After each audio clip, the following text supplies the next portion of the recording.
today's date holds significant importance, especially in the context of recent announcements from the International Monetary Fund (IMF) at Davos, Switzerland. Just yesterday, the IMF declared that the global economy is facing its most severe challenges since World War II, marking a critical moment that could be perceived as either concerning or potentially advantageous, depending on one's perspective. This situation represents an extremely macroeconomic environment, and many people might be misinterpreting its implications. To understand this better, let's delve into a historical comparison. World War II presents an intriguing case study. Much like during the COVID-19 pandemic, people were confined either at home or on battlefields. When everyone returned to normal life, there was a notable scarcity of commodities and goods due to disrupted global supply chains. This led to a surge in consumption,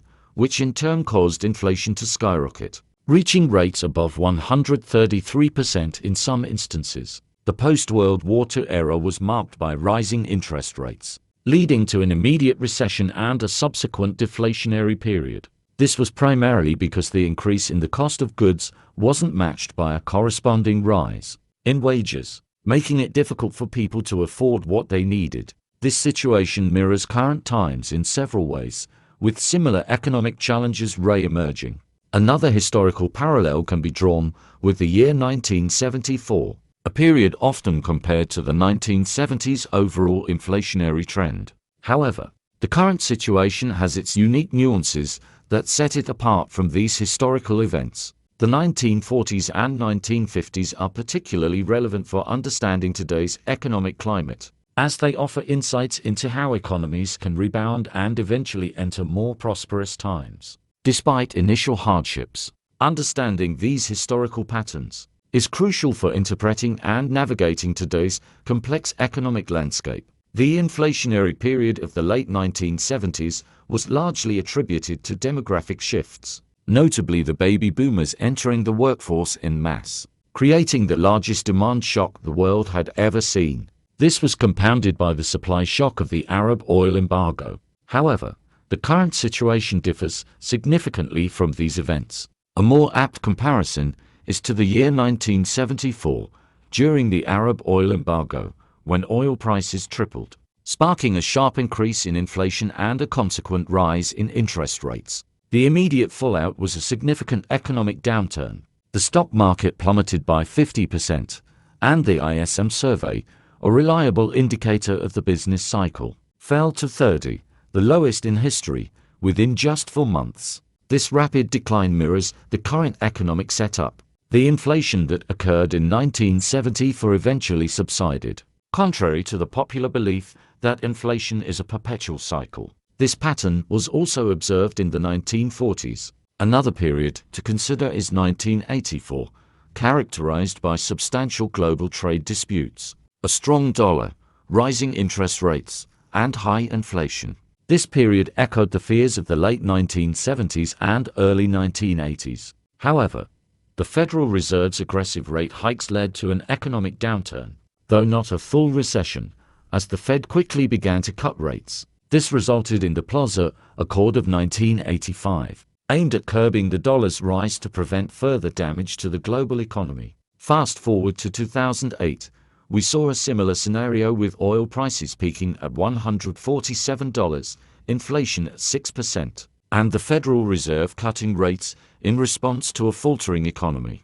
A parallel situation unfolded in 2018 with high oil prices, rising inflation, and the Federal Reserve increasing rates and tightening the balance sheet, leading to a rapid economic downturn. These historical patterns offer valuable insights into understanding and navigating the complexities of the current economic landscape. So, what is happening here? Why does this phenomenon of inflation expectations consistently recur? What typically happens is that consumption decreases due to tightened monetary conditions. For most people, this means that the cost of mortgages and other loans have skyrocketed at an unprecedented rate within a single year. The rapid increase in borrowing costs, coupled with wages that haven't kept pace with the rising costs of essentials like food, results in a feeling of reduced financial power. Consequently, people cut back on their spending. Many rushed to buy homes in 2020 and 2021, only to find themselves overextended as interest rates climbed. The spike in oil prices has led to higher gas prices, and the strengthening of the dollar represents an additional form of monetary tightening. All these factors combined suggest that the ISM could plummet to 30, mirroring the situation in 1974. This is a worrying prospect, indicating the potential onset of a severe recession, possibly with a GDP decline of around 5%. The duration and severity of this recession will depend largely on the Federal Reserve's actions, which we'll discuss later. We are witnessing patterns similar to those seen in past economic cycles, with forward-looking indicators and monetary tightening hinting at significant upcoming challenges. On top of these indicators, anecdotal evidence is emerging. Tech companies, once thought to be invulnerable, are starting to lay off staff and issue earnings warnings, indicating that they are unable to sufficiently raise prices to maintain their profit margins. Even giants like Amazon have admitted to overhiring. As one of the largest employers in the United States, Amazon's statement that they have too many employees is a clear sign of trouble ahead in the economy. However, the response to escalating prices is often further price increases. This leads to a situation where everyone is looking around, wondering what will collapse next under such market pressures. The common speculation revolves around which bank or hedge fund might be the next to fail. But the real answer is somewhat unexpected. It's the economy itself that has broken. The Federal Reserve will need to make a strategic shift, a sentiment echoed by the IMF. They've pointed out that the level of monetary tightening imposed on businesses and individuals is unprecedented in history.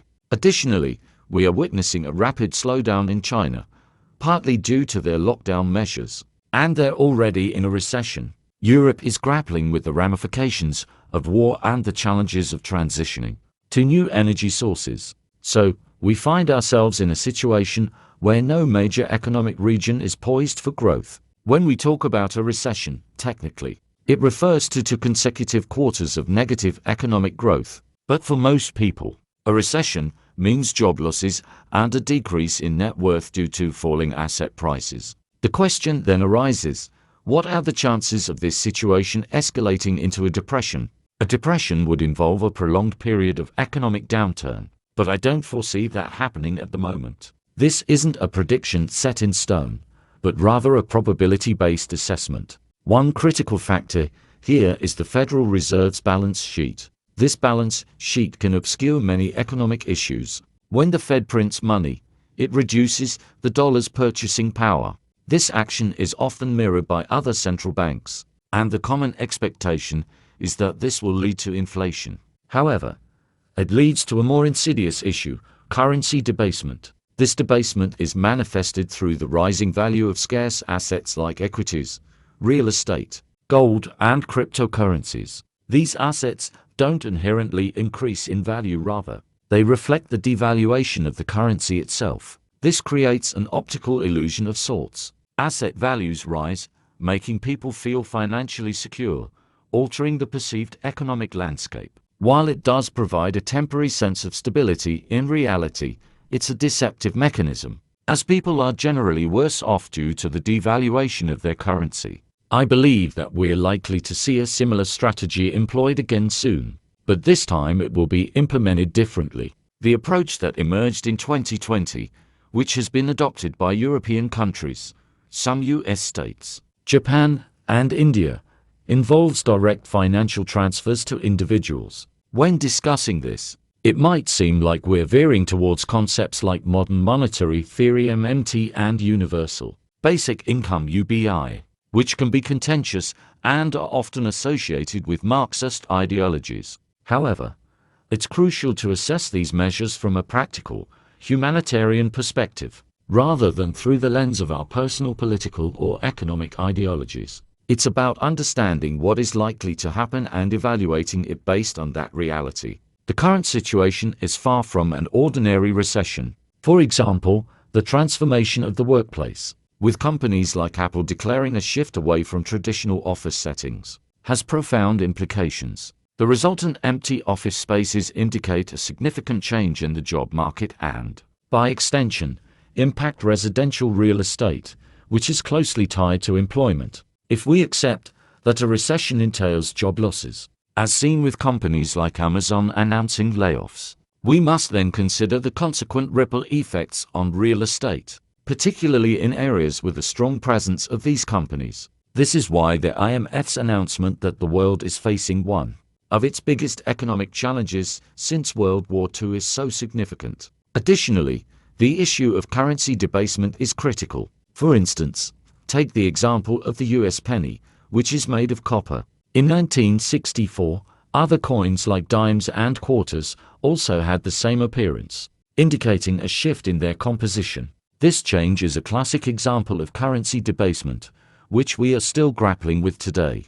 Understanding macroeconomics requires a historical perspective. History shows us that whenever societies have resorted to excessive currency printing or debasement, it often led to significant economic downturns or even the collapse of empires, as seen with the Chinese Empire after they introduced paper money, or the Roman Empire following their currency debasement. These historical lessons are crucial in understanding our current economic landscape and the potential consequences of our financial decisions.